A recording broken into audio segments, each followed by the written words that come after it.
Então, boa noite a todos. Que a paz de Jesus esteja conosco na noite de hoje. Quem for assistir depois pela internet, recebam as bênçãos de Deus e de Jesus em seus lares. Que vai iniciar nossa palestra desta quinta-feira. Primeiramente agradecendo a Deus nosso Pai, ao nosso Mestre Jesus, aos nossos amigos espirituais, para que estejam conosco em mais este encontro de amor e de luz. Que possamos absorver todo o conhecimento que foi falado aqui hoje, da melhor maneira possível a gente consiga colocar em prática no nosso dia a dia e sempre contando com a ajuda do nosso Mestre Jesus, do nosso anjo guardião, que sempre está ao nosso lado, nos ajudando, nos orientando. E que ao final da palestra de hoje, ao final da atividade de hoje, possamos também levar um pouquinho dessa luz e dessa paz para os nossos lares, para os nossos familiares, aqueles que tiverem animaizinhos em casa, para que todos sejam também ajudados e auxiliados da melhor maneira possível. Iniciando a nossa atividade da noite de hoje, fazendo a oração de São Francisco, patrono da nossa casa. Senhor, fazei-nos um instrumento de vossa paz. Onde houver ódio, que eu leve o amor. Onde houver ofensas, que eu leve o perdão. Onde houver discórdias, que eu leve a união. Onde houver dúvidas, que eu leve a fé. Onde houver erros, que eu leve a verdade. Onde houver desespero, que eu leve a esperança. Onde houver tristezas, que eu leve a alegria. Onde houver trevas, que eu leve a luz.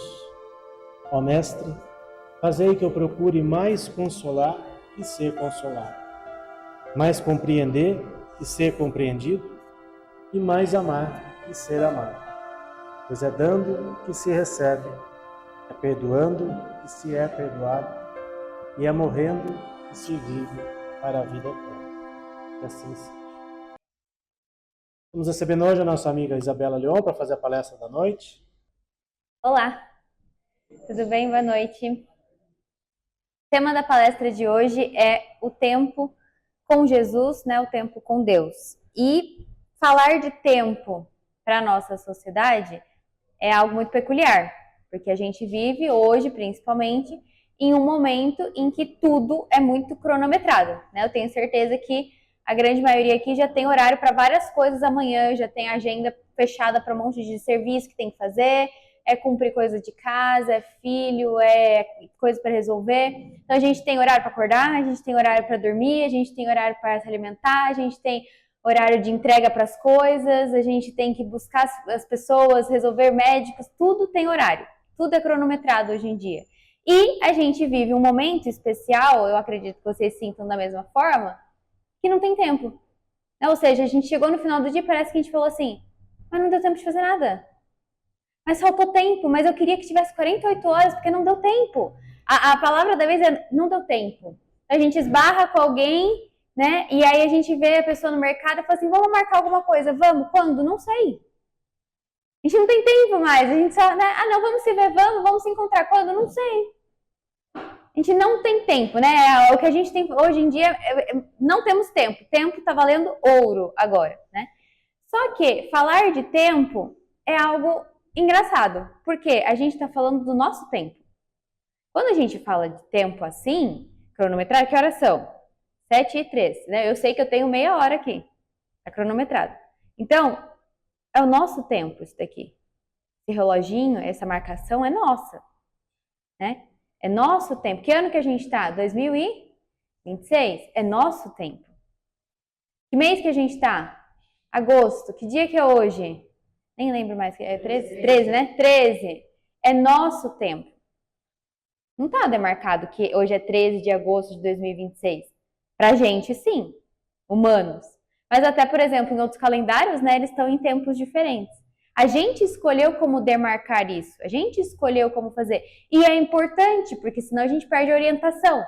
A gente perde a noção. Eu não sei o tempo realmente que eu tenho para fazer as coisas. Eu não sei o que eu tenho que resolver. É importante ter um tempo de se orientar. Mas o tempo passou a ser uma coisa que a gente olha ela hoje em dia como controlável. Eu controlo o tempo. Por quê? Eu sei que se eu sair daqui às 7h30, vou levar uma meia hora para chegar na minha casa, 8 horas eu estou em casa. Eu consigo ter uma estimativa. Mas esse é o nosso tempo. E o tempo das coisas, o tempo divino? A gente passa a querer controlar ele também. A gente passa a agir com Deus da mesma forma. Tá, mas que dia para eu marcar no meu calendário? Quando que essa situação vai passar? Só para eu saber que eu tenho coisa na sexta, não dá. Sexta não vai estar dando. Sábado talvez dá para encaixar, Deus. Na hora do almoço, de preferência, que eu tô mais livre, tô mais sossegado, vai ser bom isso acontecer na hora do almoço. A gente passa a querer negociar com Deus o tempo da nossa forma de olhar o tempo. Né? Desse jeito de cronometrar as coisas, de dar certinho, né? Mas o tempo de Deus não diz respeito a um relógio, não diz respeito a um calendário. Isso não é o tempo, isso é o que a gente traz de referência. É a nossa referência de se orientar. Só que a gente começa essa negociação, esse embate. E a gente passa a perder a verdadeira noção do tempo. Tempo como a ideia de preparo. Tempo como a ideia de caminhada. Caminhada para eu chegar em algum lugar. E hoje as coisas estão tão rápidas que a gente deixa de entender que tudo é um processo. A gente quer tudo para ontem. Você vê que as crianças já nascem com o dedinho assim. É assim, já tá programado já. Parece que acho que no útero já tava fazendo isso daqui. E é rápido. Então, assim, a gente fica num lugar por mais de meia hora. Nossa, acabou com o nosso dia. Eu perdi muito tempo aqui. Né? Nossa, que infinito. O médico atrasou, que infinito. Então, a gente começa a trabalhar com essa ideia de tempo, de tudo muito corrido, tudo muito apressado. Eu quero tudo para ontem. E aí a gente vai e transpõe essa mesma ideia para quem? Para Deus. Né? Fala assim, Deus, por que não foi ontem isso? Como assim que o Senhor está demorando um ano para resolver isso na minha vida? E a gente vai levando essa ideia. Né? A gente deixa de se colocar, na verdade, no processo do tempo como realmente processo, de vivenciar isso, e a gente passa a querer controlar isso. E, na verdade, sabe o que acontece? Olha que irônico, o tempo vai passando. E a gente vai deixando de poder vivê-lo. Com essa falsa ideia de que a gente está controlando ele, de que a gente está acima dele. Na verdade, a gente não está. A gente só está deixando ele passar. E assim vai o quê? Vai passando um dia, vai passando outro dia, vai passando outro dia, e a gente está o tempo inteiro achando que a gente está no controle. Sendo que a gente, na verdade, só está deixando eles passarem. E foi-se mais um dia e mais uma oportunidade. Um outro amanhecer e outra oportunidade. E assim, quando a gente vê uma outra vida e outra oportunidade. Olha que irônico, tudo porque a gente está achando que a gente está sob o controle dele. Então, entender esse tempo é entender o processo. É entender que em diversas referências que a gente tem na Bíblia, a gente vê a importância da espera. Mas não é aquela espera sentadinha no sofá comendo pipoca. Isso não é espera. Espera é ativa. É estranho falar, né? Uma espera que a gente está fazendo alguma coisa. Mas esperar é algo ativo. Se eu tô ali sentadinha, deixa a vida me levar, isso não é espera. Isso não tem ação. Isso não tem eu ali como autor das coisas. Não, eu tô ali por trás de tudo esperando que alguém guie a minha vida. Eu tô tipo um fantoche, esperando que alguém me levante. Isso não é espera. A espera ativa é aquela espera em que a gente passa a se colocar dentro do processo. Ou seja, não é ficar esperando, porque... sabe aquelas coisas de resolução de ano novo? Porque em 2027 eu vou mudar de vida. Eu vou, primeiro dia do ano, eu sou uma nova pessoa. Tudo muda. E limpa armário, e doa as coisas, e faz... revigorada. Chegou carnaval, já chutou o balde já. Né? Aquela coisa assim. Aí no meio do ano, deixa pro ano que vem. E aí repete. E fica nessa, sempre. Então, isso não é se colocar no processo. Se colocar no processo é olhar, eu tenho um ano, se Deus quiser, um ano inteiro pela frente. 365 dias de oportunidades. Cada qual com as suas questões. E aí a gente não pode nem nomear, né? Ruim ou boa, porque ruim ou boa é uma percepção nossa. São questões, são situações, são vivências. Aí eu passo a vivenciar o processo. Eu não estou jogando para amanhã, eu não estou jogando para quando tal coisa acontecer, ou quando não sei. Não! Eu estou entendendo que para tudo ocorrer, eu preciso me colocar em cada lugar que eu quero. Porque as coisas não vão acontecer se a gente não tiver colocadas nelas. Como que eu vou conseguir passar numa prova, por exemplo, né, lá na escola, se eu não estudei? Aquela coisa que o professor fala, lembra quando a gente entrava na aula, o professor fala assim, a prova tá fácil para quem estudou. É óbvio, não é? Porque a pessoa que estudou se colocou no processo. Ela foi lá todo dia, resumiu e leu e sei lá, pintou tá bom, então tá bom, agora eu consigo entender.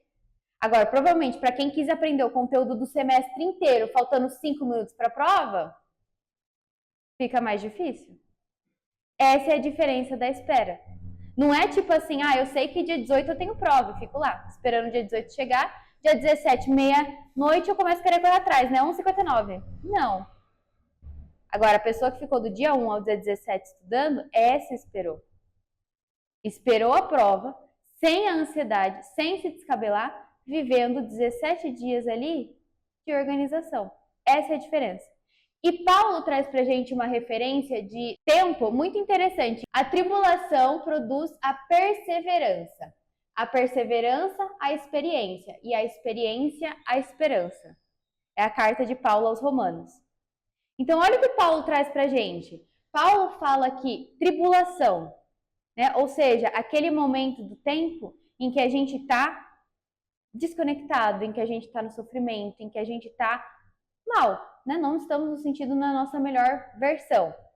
É esse momento, o que ele traz pra gente? Perseverança. Por isso que é importante a gente aprender a se colocar no processo.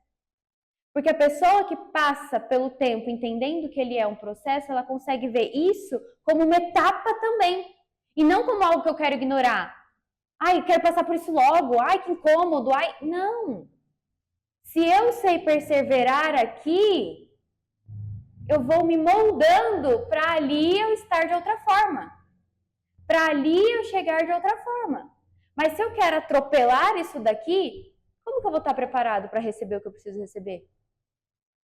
Eu não vou estar preparado. Concorda comigo?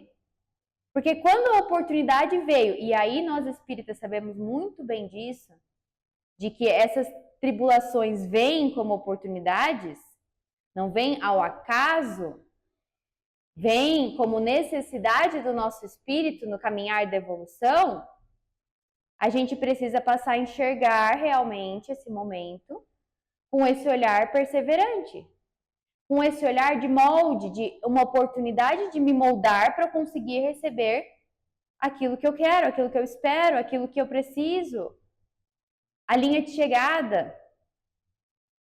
Sabe aquela historinha que todo mundo já escutou quando é criança, da corrida? Tem a tartaruga e tem a lebre, né? Todo mundo olha para quem e fala que vai chegar mais rápido? A lebre, óbvio. Óbvio. Mas a lebre começa a fazer o que pelo caminho? A distração, né? A distração. Ela tá agitada, ela tá ligada, ela tá ali. Mas ela não usa aquilo que ela tem com um foco. Ela não usa e ela sai. E a tartaruga? Persevera. Continua. Não importa se ela tá no passinho dela, é o passinho dela que leva ela onde ela quer chegar. São as historinhas, né, tão pequenas de quando a gente é criança que vão criando pra gente essa noção de algo tão grande que a gente vê que é uma coisa que nós temos dificuldades de lidar, mas que parece desse tamanho, só que é desse.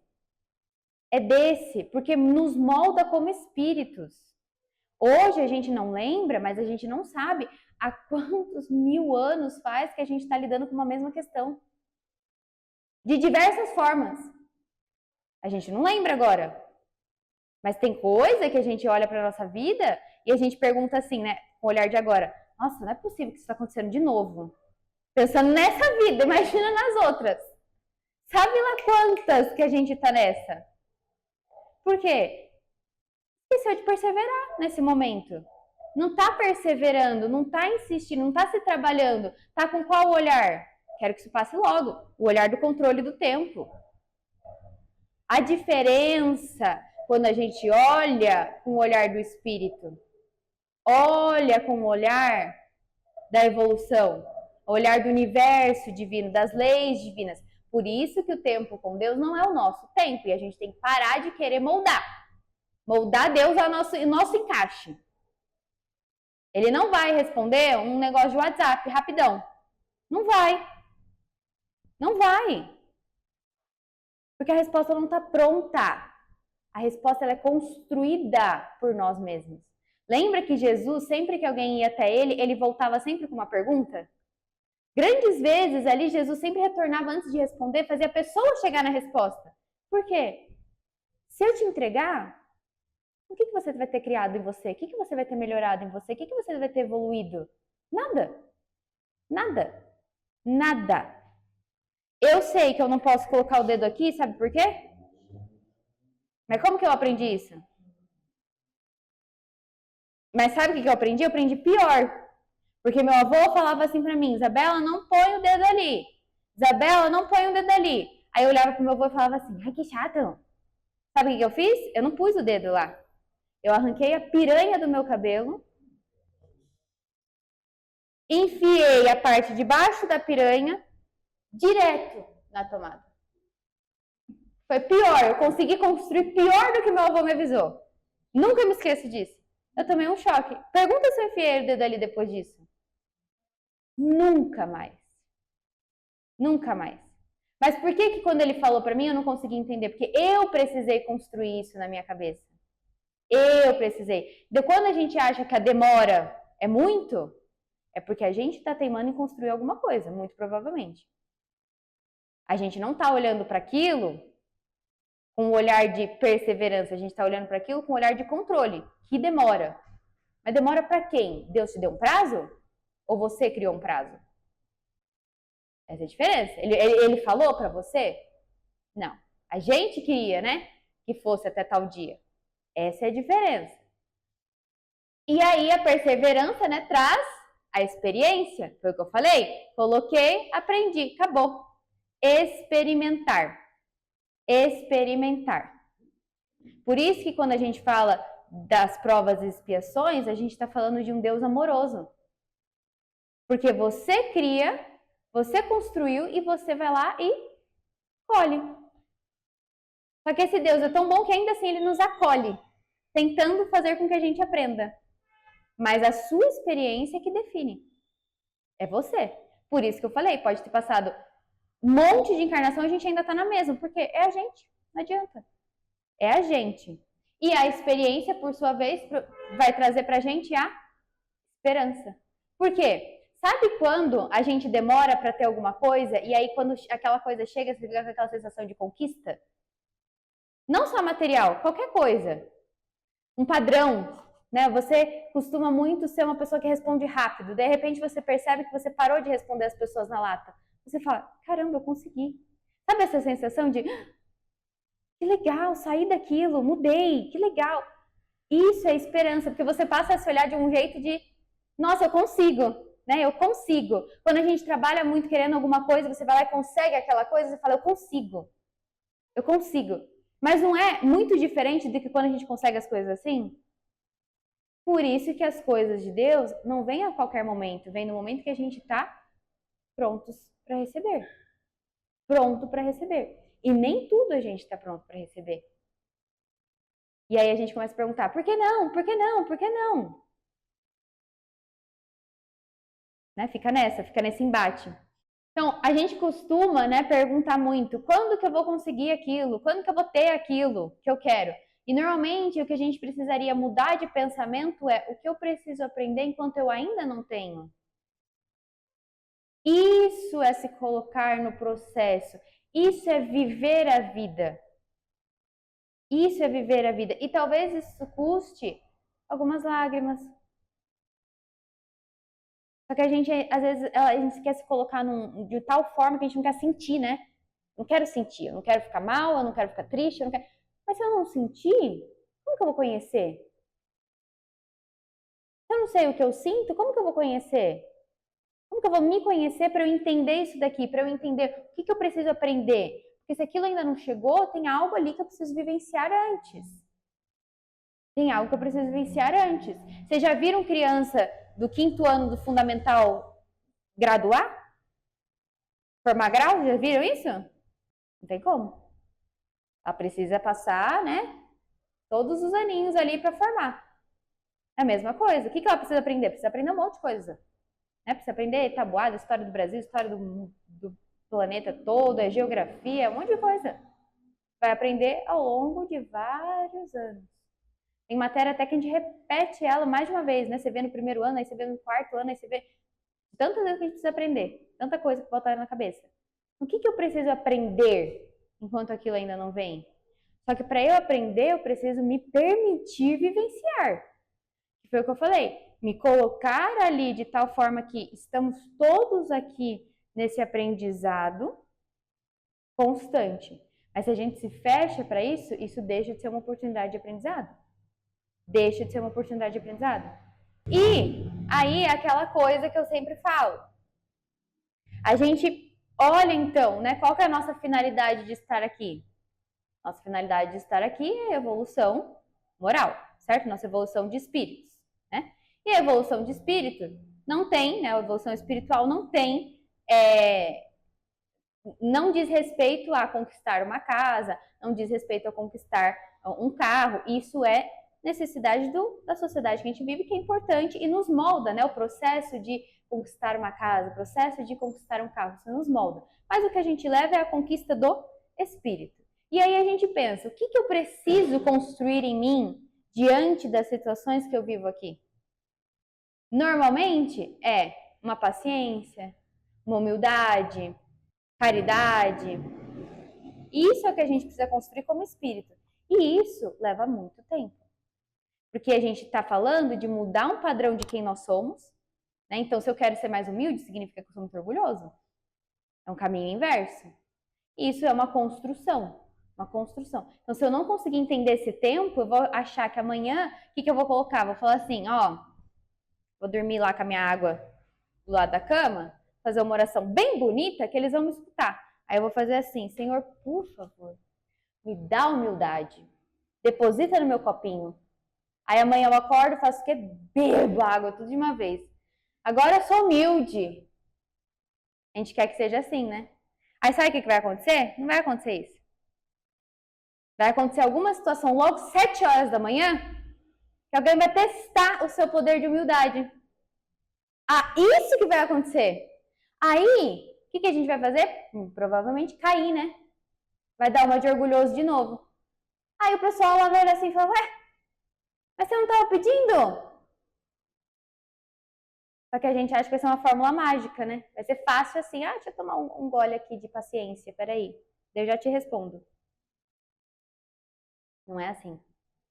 Não é assim, eu preciso de paciência, eu vou lidar com uma profissão que faz com que eu teste a minha impaciência. É isso. Eu vou ter pessoas ao meu lado que fazem com que eu teste a minha impaciência. E como que a gente olha para tudo isso? Nossa, que saco, o fulano é muito insuportável, muito lento. Aí de novo volta essa ideia de tempo, né? Lento para quem? Para você que tá correndo?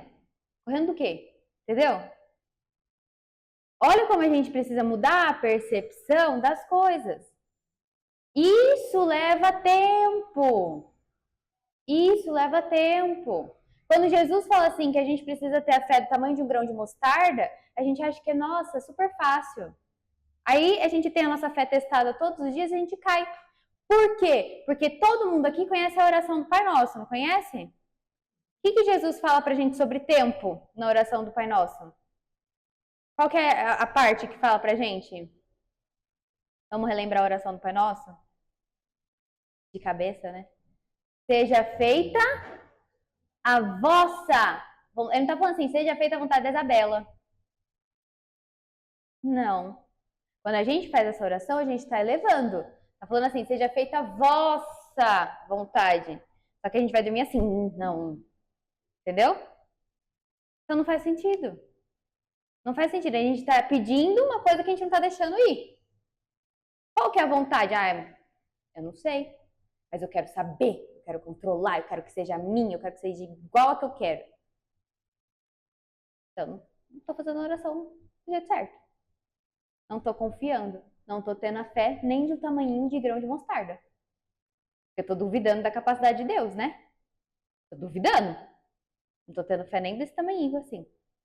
Como eu falei, dentro da Bíblia a gente tem, mas não é, assim, 3 casos isolados. É praticamente tudo. Tudo ali fala sobre tempo. Tudo ali traz pra gente a ideia de construção. Tudo ali mostra pra gente que existe um processo. Existe uma criação, existe uma ordem. Desde o começo. E sempre vai haver, porque está submetida à vontade divina. E a vontade divina é uma vontade de amor e misericórdia, que sim compreende essa noção de amadurecimento, de tempo, não a nossa. E aí a gente tem um exemplo, eu peguei alguns aqui, mas um deles, que é ali da formação de tudo, né? Do início de tudo, em que a gente tem uma conversa de Deus com Abraão, em que Deus promete a Abraão, falando explicitamente, de que ele vai ter um filho, né? E ele vai dar ali o início a uma geração, uma legião de pessoas, um povo. Só que isso acontece em Gênesis, no capítulo 12. 12. Sabe quando que Abraão vai ter o filho? No capítulo 21. E Abraão já está velhinho. Velhinho. Não era no tempo dele. Não era no tempo dele, porque Deus prometeu. E a promessa foi cumprida.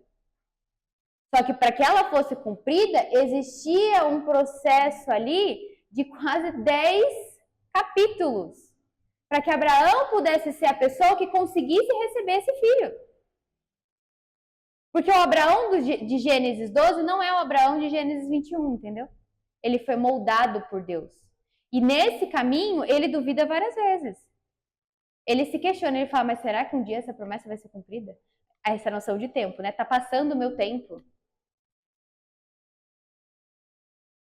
Só que é um processo que para nós é longo, né? Para nós é infinito.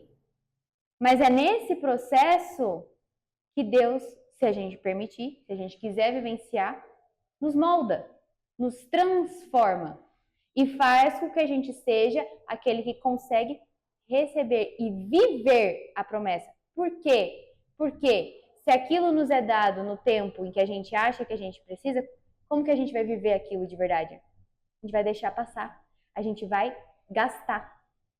Dá a chave do seu carro para uma criança de 4 anos e fala para ela dirigir. Você deu um carro para uma criança de 4 anos. O que ela vai fazer com esse carro? O que ela vai fazer com esse carro? Ela não sabe dirigir, ela não sabe subir no carro, ela não tem a perninha. Não dá. A minha é difícil, imagina da criança.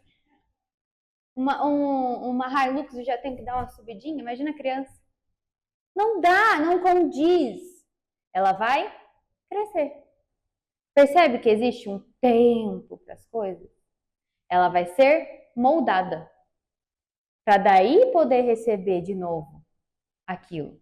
E não só isso, mas a gente esquece de um ponto importantíssimo, que é a própria história do nosso Mestre Jesus, né? Por quê? Vamos pensar, primeiro que, antes de Jesus, precisou vir seu primo João Batista. Olha só, isso se chama preparo. Preparo. O tempo de Deus há um preparo. Para que Jesus começasse o seu ministério, precisava vir antes dele o seu primo João. Que começa antes de Jesus para anunciar que ele viria. Olha o preparo do tempo de Deus. O nosso terreno sendo cuidado, cultivado para receber a mensagem. Não é só jogar a mensagem. Não. Se a gente não está com o terreno pronto, o que vai acontecer com essa mensagem? Então a gente tem João que vem exatamente nesse contexto de preparo para Jesus, que vem também como um preparo de Jesus de uma promessa em que a gente tem sua mãe, Isabel, estéril. E seu pai, Zacarias, já muito de idade. Então percebe que já começa nessa ideia de tempo? Nessa ideia de, para Deus não existe um tempo exato para as coisas. Existe o tempo divino de quando as coisas devem ocorrer, não o nosso. Porque ali a gente tem Isabel que passou sua vida, já era de idade, estéril. Quem diria que ela iria conceber um filho? Percebe? Então, 6 meses antes, vem João Batista para anunciar o evangelho que Cristo vai trazer. Só que Jesus começa o seu ministério com quantos anos? Aproximadamente 30 anos. A gente tem poucas aparições de Jesus pequeno, mas o ministério dele, a vida dele, é dos 30 aos mais ou menos 33 anos que a gente tem ali. Então a gente pensa, 30 anos? Imagina, hoje em dia, 30 anos? A gente fala, nossa, 30? Demorando, hein? 30 anos não apareceu ainda? Que demora. Um ser que já é pronto, né? Já é luz. Mas não existe isso quando a gente está falando das leis divinas.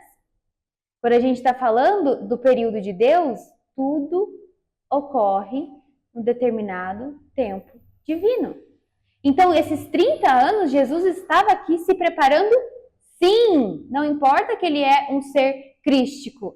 Para Deus, precisa dos momentos exatos em que as coisas se moldam, se fazem. Atropelar as coisas não dá certo. 30 anos. 30 anos. E sabe o que é melhor? Jesus é batizado por João e vai ainda 40 dias para o deserto. 40 dias para o deserto. Para aí sim dar início ao seu ministério. Então, olha só. São 40 dias ali de jejum, de oração. E a gente acha que tomando a nossa aguinha vamos acordar já com humildade dentro do peito. A gente acha, né? Sendo que Jesus ficou 30 anos e ainda ficou depois 40 dias jejuando para daí iniciar seu ministério. Só se conectando com essa ideia de tempo. Olha a importância do tempo. Ele, que já é um espírito crístico, precisou esperar o tempo devido das coisas. O tempo devido das coisas. Quando a gente costuma pedir, né, a gente pede muito, Senhor, eu quero, Senhor, me dê, Senhor, alguma coisa, né, o pedido. Mas que a gente possa olhar para uma ideia de, Senhor, prepara-me. Prepara-me. E realmente se colocar aberto ao processo da transformação, do preparo. Vamos fazer a nossa oração? Pai, nesta noite te agradecemos pela oportunidade de mais uma palavra que trouxestes.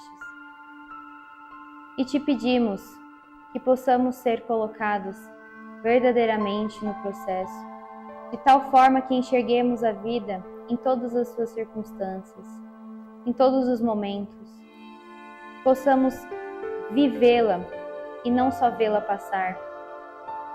Mas mais que vivê-la, Senhor, pedimos que vivenciamos essa vida com a Tua sabedoria, que ela seja a nossa instrução, o nosso guia e que Jesus, nosso modelo e mestre, esteja sempre conosco nesse amparo, nos preparando, nos moldando, nos transformando, para que sejamos a cada dia espíritos melhores, espíritos que transparecem a luz divina e que vivenciam o Pai a cada instante das nossas vidas. Graças te damos por mais uma oportunidade de estarmos aqui reunidos em Teu nome e pedimos que permaneça conosco, que esteja com aqueles que não puderam estar aqui neste momento, ampare aqueles que amamos e nos ilumine a cada amanhecer. Que assim seja.